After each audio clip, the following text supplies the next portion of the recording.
wondered whether you might break from tradition and tell us. I wondered whether Kepa's got a chance to play and sort of how things are with him at the moment, because obviously he's not played in a long time. And when we were last talking about him in the team, his confidence seemed a little bit low at the time. Yeah, Kepa starts. Kepa starts. And can you just talk about what that will mean for him and what you would like to see from him, and where do you see his frame of mind at the moment? Yeah, I mean, listen, like I said about the group as a whole, it's about attitude and how we approach the game. Of course, Kepa's position is slightly different because the goalkeepers, they have to be patient when they're not starting games. And generally, obviously, with Edu's form, he's been a very regular pick for me easily. But, of course, I think with this game, I think it's a game for Kepa, who's training brilliantly well, acting brilliantly well. And I think, and I mentioned when I spoke about him a while ago, that these periods will happen in players' careers, and sometimes they make you stronger and better at the other end. So I've got no qualms about putting him back in. Cheers. Thanks. Andy? Can't hear your hand. Is that better? Gotcha. Okay.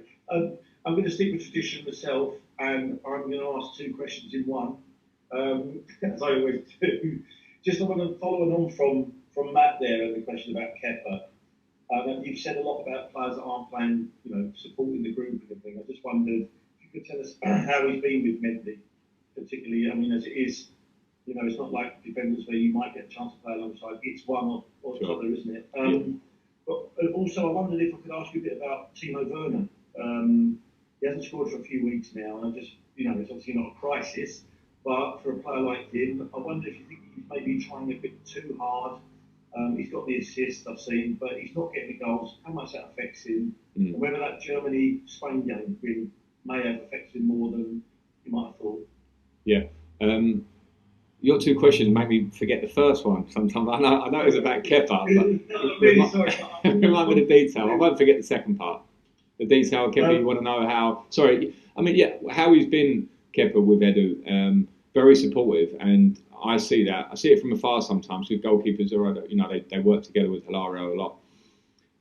But what I do see, and I obviously watch from afar, and we're in hotels a lot, and we have a lot of games at the moment, is someone that's supporting him quietly, as is right. Someone that's training really well, and I think that's the main thing that I look at, because the training, particularly for goalkeepers, because of the one nature of it, how close they all are.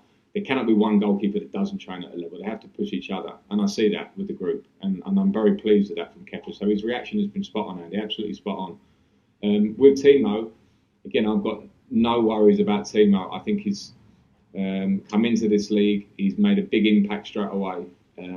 His speed, direct nature, things he's creating for the team, the fact that he's getting lots of chances, he makes lots of chances through his explosive nature and his eye to be in right areas.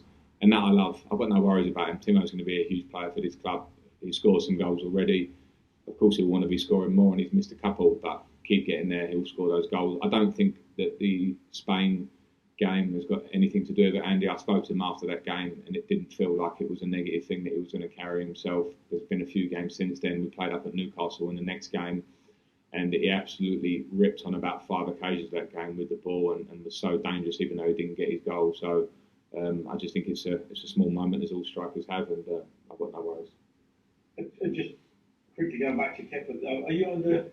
Is there any pressure from the powers that be above, because you've got a £70-odd million goalkeeper doing, not doing nothing but sitting in mothballs, if you like, at the moment? Is there any pressure that he's not like a liability on the club, and they want to try and move him on, get him on loan somewhere, get some money back for him? No, there's no pressure, Andy, and the pressure is, and I'm not saying that this is being spoken about, is to win games, and I have to do the right thing game by game. And of course, Mendy has made himself very permanent fixture at this point, because the pressure to win games means I pick people in form, goalkeeper, striker, winger, whoever.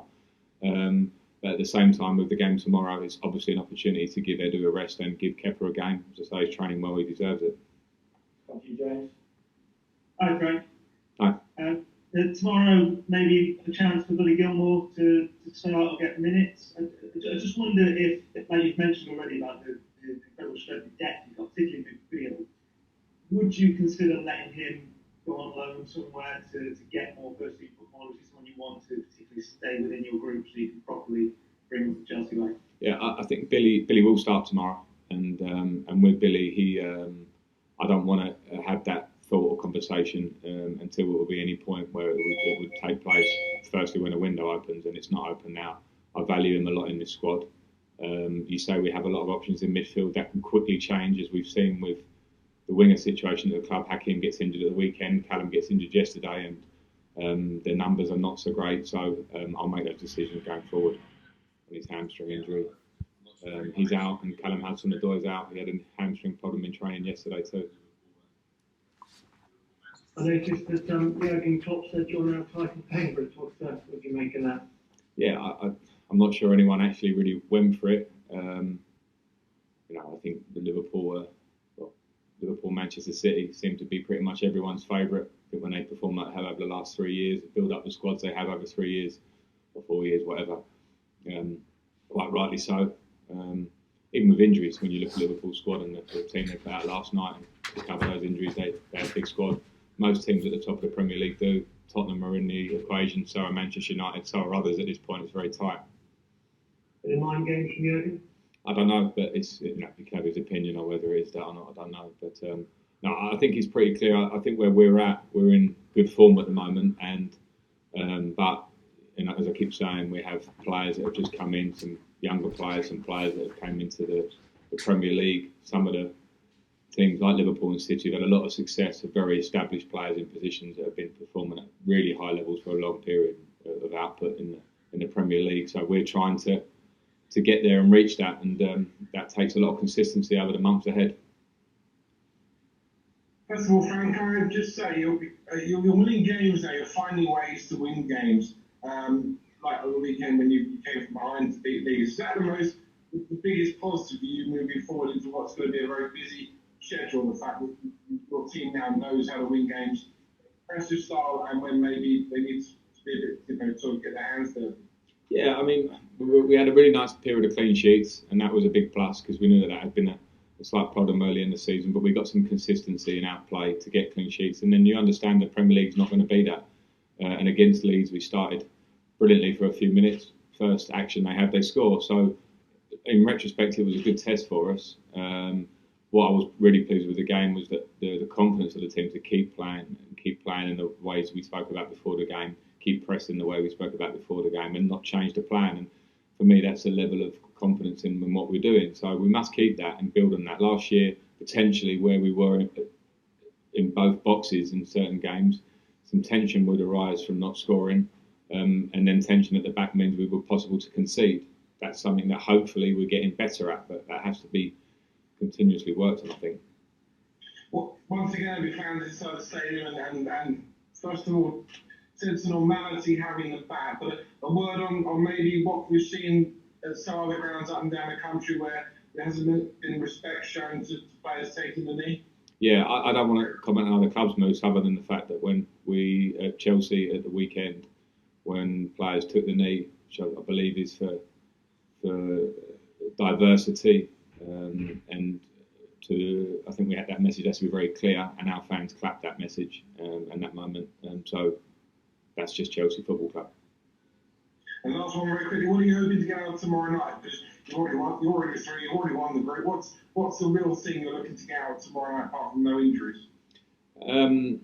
Yeah, certainly no injuries, and some minutes for people that maybe are not playing as much as they would want in the squad to show that they deserve to play more, to gain a bit more match fitness. After Seville, I certainly couldn't complain. It was the opposite. It was a fantastic performance from the team and the squad. So I just want to see that carry on. It's not something, I keep saying the same thing, it's not something that you can switch on and off, the idea that we must win and be successful. So that's just what I want to see, the right attitude and how we approach the game. Thanks. Thank you, Matt. Hi, Frank, I'll try again. Cheers, man. Yeah, it was on the back of you saying about getting some players some minutes and managing the squad. Hi, Tony. I just wanted to get your impression of Kai Havertz actually at the moment, how he's doing, how he's progressing after the COVID thing, because with some people it takes them longer to get that out of their system than others. He got an hour on Saturday. How's he doing in terms of his recovery and the way he's fitting in? he's fitting in really well, Tony. And I think, I want to be clear, I've sort of said it before, but he had really strong symptoms of COVID. He was very, very ill He was ill and struggling for quite a while. And not a lot of the players, or all of the players have had it like that. Some have been symptom free. So we had to factor that in, and that's why it took 2 or so weeks before he started a game once he returned from COVID. Going into when he fell ill or turned in a positive test, his form I thought was fantastic. We went off the back of playing some really good stuff, playing in the number 8 role, the advanced midfield role. And I was delighted for him because you could see he was enjoying it. And obviously COVID cut that short. Long term, I've got absolutely no worries about Kai. In fact, the opposite. I know he's going to be a huge player for this football club in the Premier League. He has all the attributes, he has all the personality, he has all the attitude, and he's going to be an absolutely top-class player for me in the Premier League and in the world. That's how highly I rate him. And it must be clear that I think people that analyse, I know it's a very quick reaction sometimes to how people analyse new signings, straight away, price tags, etc. I think we have to understand that some players come to this country, some of the best players that have graced the Premier League, found it hard for quite a long time to get used to the Premier League. And I think Kai has actually been very good, and COVID has made it difficult for him, but he's going to be a top player for us. He is a top player. Let's finish with you, Jerry. Thanks, Tony. I know last season N'Golo Kante struggled to get his form of fitness because he'd had that long sort of injury with France and he didn't really get a good pre-season. And obviously he's back to his best now. But is there a little concern about Hakim that he might struggle a little bit this season if he hasn't had a great pre-season, he's had the injuries when he arrived? Are you concerned a little bit about how he might pan out this year? I actually wasn't, Jerry, because I thought he was looking great, and he came to us quite a while ago now, back end of last season restart, and trained a lot. And the injury was obviously disappointing, and he missed some weeks, but straight away he showed his intensity to work in the gym and on the training pitch as soon as he was back. And I think when he came in, that's why he hit the ground running. I hope this is a minor injury. We'll find out with the scan today. It doesn't. The feeling he had since the game is that it doesn't feel too bad, which I'm hoping means we can be talking a couple of weeks. But I have to wait for the scan on that one. But I'm not worried too much. I think he's a fit lad. I can manage it around that. We can work him in training. But he's already shown he's going to be an important player for us. But yeah, part of my job in sports science and medical is to try and make sure we find a balance to him missing a bit of pre-season. But I'm not completely worried. Thanks, everyone. Thank you all.